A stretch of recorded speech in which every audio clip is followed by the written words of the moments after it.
Hi friends, welcome to Chennai food. எல்லார் வீட்லயுமே நம்ம சாப்பிட்றதுக்காக சாதம் வடிப்போங்க. அந்த சாதம் சில நேரம் மிச்சமாயிடும். மிச்சமான சாதத்தை தூக்கி வெளியே போடாம ரொம்பவே யூஸ்ஃபுல்லான மொறுமொறுப்பான ஒரு ஸ்நாக்ஸ் ரெசிபி எப்படி செய்யறதுன்னு பார்க்க போறோம். வாங்க பார்க்கலாம். மிச்சமான சாதம் நான் 1 கப் அளவுக்கு எடுத்துருக்கேங்க.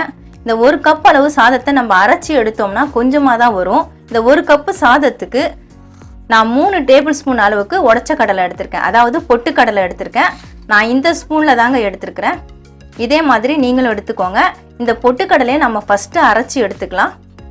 பொட்டுக்கடலையை நான் அரைச்சி எடுத்துட்டேங்க. இந்த அளவுக்கு நைஸாக மாவாக அரைச்சி எடுத்துக்கோங்க. இதை நம்ம வேறு பவுலுக்கு மாற்றிடலாம். பொட்டுக்கடலை மாவை நான் ஜார்லேருந்து பவுலுக்கு மாற்றிட்டேங்க. நம்ம பொட்டுக்கடலை மாவு அரைச்ச அதே ஜாரை தான் நான் வாஷ் பண்ணாமல் அப்படியே எடுத்துருக்கிறேன். ஏன்னா எல்லாம் ஒன்றா சேர்த்து தான் நம்ம பிசைய போகிறோம். இந்த சாதத்தையும் நம்ம அதில் சேர்த்துட்டு அரைச்சிக்கலாம். பவுலில் இருந்த சாதத்தை நான் ஜாருக்கு மாற்றிட்டு அரைச்சிட்டேங்க. தண்ணிலாம் சேர்க்காம தான் அரைச்சிருக்கிறேன். அந்த அரிசியில் அந்த சாதத்தில் இருக்கிற அந்த ஈரப்பதமே போதும். பாருங்கள், நல்லா பேஸ்ட் மாதிரி அரைப்பட்டுருக்குது. இதை நம்ம பவுலுக்கு மாற்றிக்கலாம். அரைச்ச சாதத்தை நான் பவுலுக்கு மாற்றிட்டேங்க. மொத்தமே ஒரு 4 ஸ்பூன் அளவுக்கு தான் எனக்கு அரைச்ச சாதம் வந்திருக்கு. ஏற்கனவே நம்ம பொட்டுக்கடலை மாவு அரைச்சி வச்சுருக்கோம். அதை இதில் சேர்த்துக்கலாம். 1/2 கப் அளவுக்கு நான் அரிசி மாவு எடுத்திருக்கேங்க. இது ஒரு 50 கிராம் அளவுக்கு இருக்கும். அதையும் இதில் சேர்த்துக்கலாம். 1/4 ஸ்பூன் சீரகம், 1/4 ஸ்பூன் கருப்பு எள்ளு எடுத்திருக்கேன். உங்களுக்கு எள்ளு சீரகம் டேஸ்ட் பிடிச்சிருந்தா நீங்கள் சேர்த்துக்கோங்க, இல்லைன்னா சேர்க்க வேண்டாம். எனக்கு டேஸ்ட் பிடிக்கும், அதனால் நான் 1/4 ஸ்பூன் எடுத்திருக்கேன். அதில் சேர்த்துக்கலாம். காரத்துக்காக கொஞ்சமாக மிளகாய்த்தூள், ஒரு பிஞ்ச் அளவுக்கு நான் ரெட் சில்லி பவுடர் எடுத்திருக்கேன். அதுவும் உங்களுக்கு விருப்பம் இருந்தால் சேர்த்துக்கோங்க, இல்லைன்னா சேர்க்க வேண்டாம். 1/4 ஸ்பூன் அளவுக்கு சால்ட்டு, அதையும் சேர்த்துடலாம். கொஞ்சமாக சூடான எண்ணெய் சேர்க்கணுங்க. சேர்த்தா தான் நல்லா கிறிஸ்பியாக முறுமுறுப்பாக வரும். நான் பொரிக்கிறதுக்காக கடாய் அடுப்பில் வச்சு எண்ணெய் ஊற்றி வச்சுருக்கேன். அதிலிருந்து ஒரு 1/2 குழிக்கரண்டி எடுக்கிறேன். சின்ன குழிக்கரண்டி தாங்க, 1 டேபிள் ஸ்பூன் அளவுக்கு இருக்கும் இந்த எண்ணெய். இதை இதில் சேர்த்துட்டு நல்லா மிக்ஸ் பண்ணிக்கலாம். எண்ணெய் சேர்த்த உடனே கை வைக்காதீங்க. இந்த மாதிரி ஸ்பூன் வச்சு கலந்துக்கோங்க. அப்புறமா நம்ம கை வச்சு பிசைஞ்சிக்கலாம். எண்ணெய் சூடு ஆறுற வரைக்கும் நான் ஸ்பூன் வச்சு கலரிட்டேங்க. அதுக்கப்புறம் கையை வச்சு நல்லா பிசைஞ்சு எடுத்துட்டேன். நான் தண்ணி எதுவுமே சேர்க்கலை. அந்த சாதத்தில் இருந்த ஈரப்பதத்திலேயே எல்லாமே நான் ஒன்று சேர்த்து பிசைஞ்சிருக்கேன்.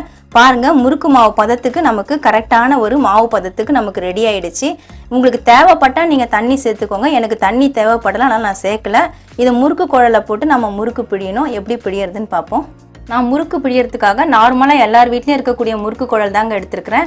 இந்த 1 ஹோல்ஸ் இருக்கிற அச்சியை நீங்கள் போட்டுக்கோங்க. அப்போ தான் ஈஸியாக இருக்கும் பிழியறதுக்கு. இல்லை சின்ன சின்னதாக 3 ஹோல்ஸ் இருக்கிற அச்சு கூட நீங்கள் போட்டுக்கலாங்க. இப்போ நம்ம இதில் எண்ணெய் தடவி விட்டுக்கலாம். எண்ணெய் தடவிட்டால் தான் நமக்கு பிழியும் பொழுது ரொம்பவே ஈஸியாக இருக்கும். நார்மலாக எப்போவுமே முறுக்குக்கு எண்ணெய் தடவிட்டு தான் நம்ம பிழிவோம். அதே மாதிரி தடவிக்கலாம். பிழிய போகிற அந்த கரண்டியில் லேசாக எண்ணெய் தடவிக்கலாம். அப்போ தான் ஒட்டாமல் வரும். அவ்வளோதாங்க, எண்ணெய் தடவியாச்சு. இப்போ நம்ம முறுக்கு குழலில் மாவு போட்டு பிழிய ஆரம்பிச்சிடலாம். எந்த அளவுக்கு முறுக்கு குழலில் மாவு போட முடியுமோ அந்த அளவுக்கு நீங்கள் போட்டுக்கோங்க. கரண்டியில் நான் இப்போ பிழிய போகிறேன். கரண்டியில் எந்த அளவுக்கு பிழிய முடியுமோ அந்த அளவுக்கு நான் பிழிஞ்சிட்டேங்க. பிழிஞ்சிட்டு எப்போவுமே நம்ம முறுக்கு பிழிஞ்ச உடனே இந்த எட்ஜு நல்லா இந்த மாதிரி ஒட்டிடுங்க. ஸ்டார்டிங் இருக்கிறதையும் இந்த மாதிரி ஒட்டிக்கோங்க. அப்போ தான் நமக்கு பிரிஞ்சு வராமல் இருக்கும்.